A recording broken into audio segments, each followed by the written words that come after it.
The interrogation room aboard the Zokran battle cruiser was designed to break prisoners. Sensory deprivation fields, temperature fluctuations, psychological pressure. General Thraknor had extracted confessions from hundreds of species using this room, but the human sitting across from him seemed bored. Lieutenant Commander David Chen, captured 3 weeks ago during a raid on a mining outpost, leaned back in his chair with his arms crossed.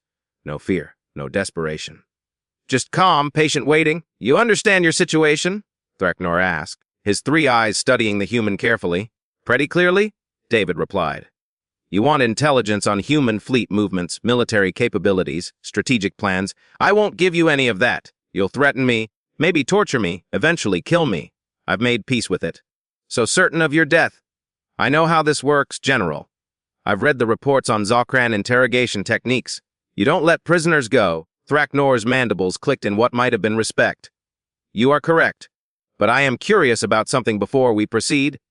What's that? Your species fights. Differently than others. Most species have survival as their primary directive. But humans. He pulled up tactical displays. You have destroyed your own ships rather than let them be captured. You have entire military units that fight to the last soldier.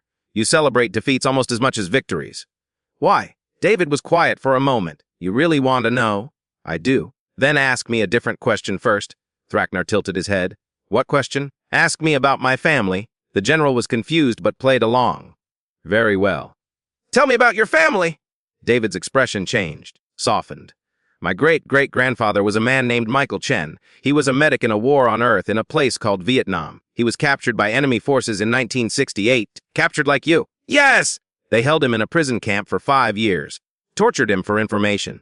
Broke 3 of his ribs, dislocated his shoulder twice, kept him in a cage barely big enough to sit in. Did he break? No. He gave them nothing. Name, rank, serial number. That's all. David leaned forward. But here's the thing, General. That's not why I'm telling you this story. Then why? Because 57 years later, my great-great-grandfather was 91 years old, dying of cancer in a hospital bed. And you know what he asked for in his final days? Thraknor waited. He asked to meet the son of the man who tortured him. The general's eyes widened. Why would he want that? Because that man, the torturer, had spent decades trying to find my great-great-grandfather, trying to apologize. He'd been a soldier following orders, but it haunted him. He wrote letters, made calls, searched for years. David's voice grew quieter. They met. 2 old men, enemies from a war half a century gone. And my great-great-grandfather forgave him. They cried together.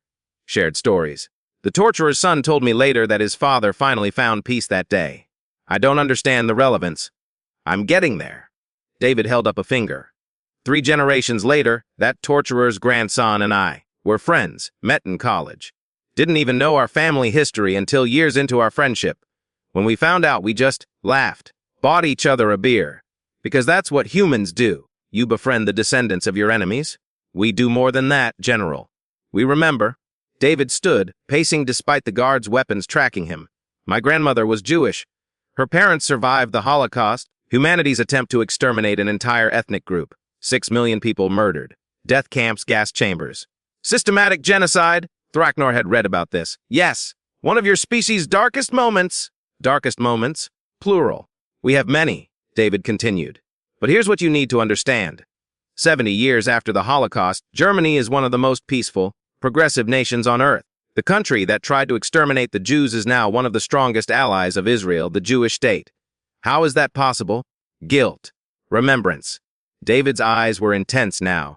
Germans didn't forget what they did. They teach it in schools. Every child learns about the Holocaust. They built memorials, museums. They say never again, and they mean it. They remember because forgetting would mean it could happen again. Your point, Commander.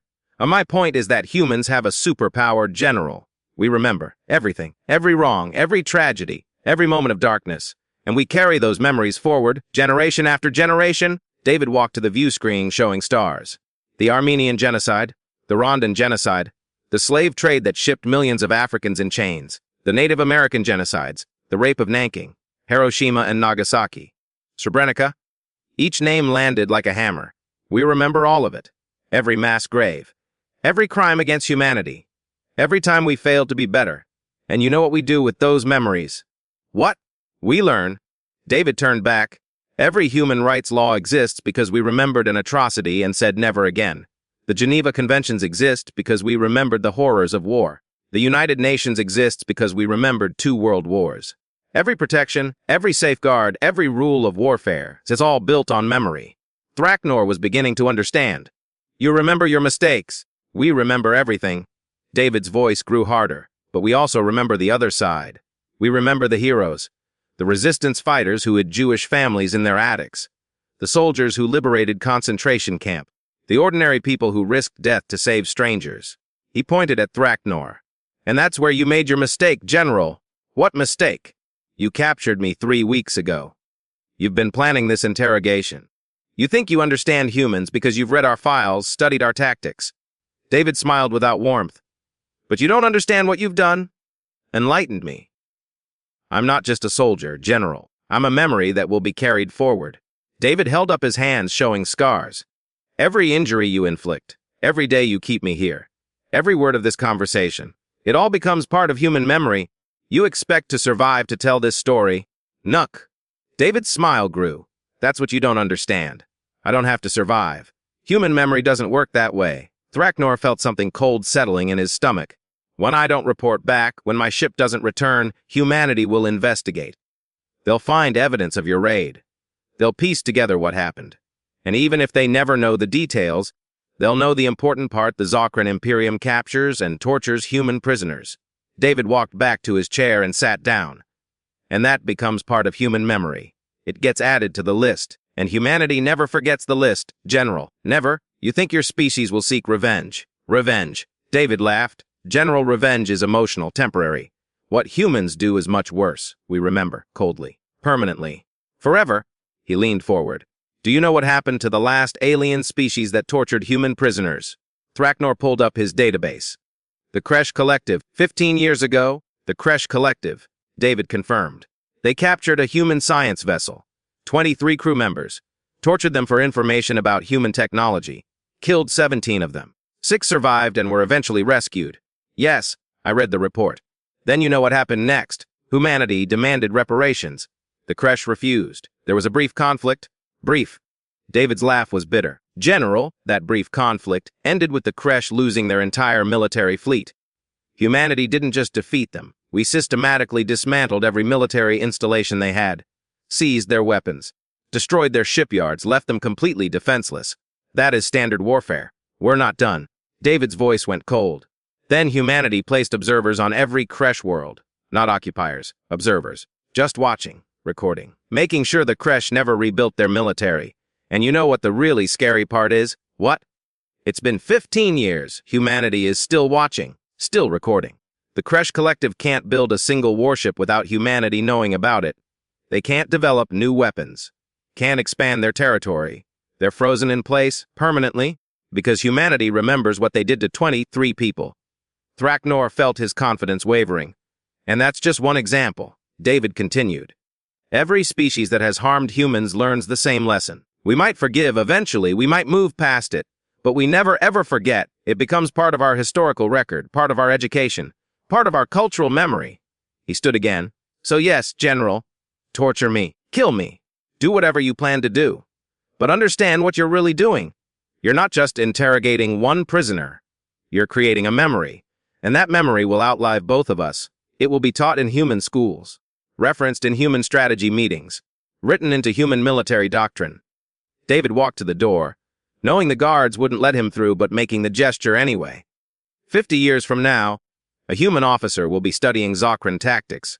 They'll read about this moment, about Lieutenant Commander David Chen captured and tortured by General Thraknor, and they'll add it to the list of grievances, the list that humanity never forgets. You think one prisoner matters that much? I think every prisoner matters that much. David turned back. Because that's how human memory works. We don't just remember wars and genocides, we remember individuals. We remember names. My great-great-grandfather Michael Chan Frank Oscar Schindler. The unknown soldier. Every individual story becomes part of the collective memory. Thraknor was silent.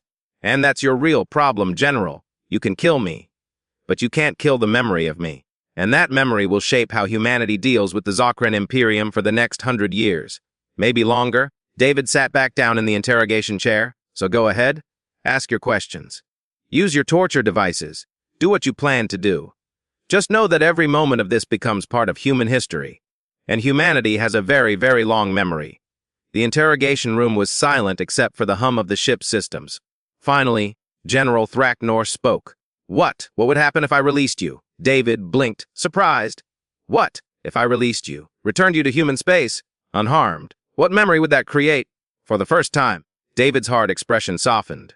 That would create a different kind of memory, General. The kind where an enemy showed mercy. The kind where someone chose a different path. Would humanity remember that? Humanity remembers everything. The question is what you want to be remembered for. Thraknor looked at the human before him. Young, resilient, defiant, but also honest. Frighteningly honest. The Kresh Collective, Thraknor said slowly. They are still monitored, every day? For how long? Forever, probably. Or until they do something to change humanity's memory of them. But that would take generations of peaceful cooperation. Centuries, maybe. The general made a decision he never thought he'd make. Guards, take Commander Chen to a shuttle. Provision it. Set course for the nearest human outpost. The guard stared at him. Sir One ventured. Do it. Now. As the guards moved to comply, David stood slowly. General, why? Thraknor looked at the human with his 3 eyes. Because I just learned that memory is humanity's weapon. And I choose to give your species a different memory of this moment. Perhaps, in 50 years, a human officer will study this encounter and learn that not all Zokrans are enemies. That's surprisingly wise, or surprisingly fearful. Thraknor's mandibles clicked. Commander Chen, when you return to your people, you will tell them about your capture, about this conversation. Yes, tell them something else. Tell them that General Thraknor of the Zokran Imperium learned about human memory, and he chose to create a better memory than the one he originally planned. David extended his hand, a human gesture. After a moment, Thraknor reached out with one of his manipulator claws and touched it. I'll remember this, General, David said quietly. And I'll make sure humanity remembers it too. That is what I'm counting on. 3 days later, Lieutenant Commander David Chen returned to human space, unharmed and carrying a message from General Thraknor proposing diplomatic talks. 6 months after that, the Zokran Imperium signed a non-aggression pact with humanity. 50 years later, students at the Human Military Academy studied the case of the interrogation that never happened, as an example of how understanding your enemy's culture could prevent conflict, and General Thraknor's name went into human memory not as a torturer, but as the alien general who understood humanity's greatest strength and chose wisdom over cruelty. Because humans remember everything, but they remember mercy most of all.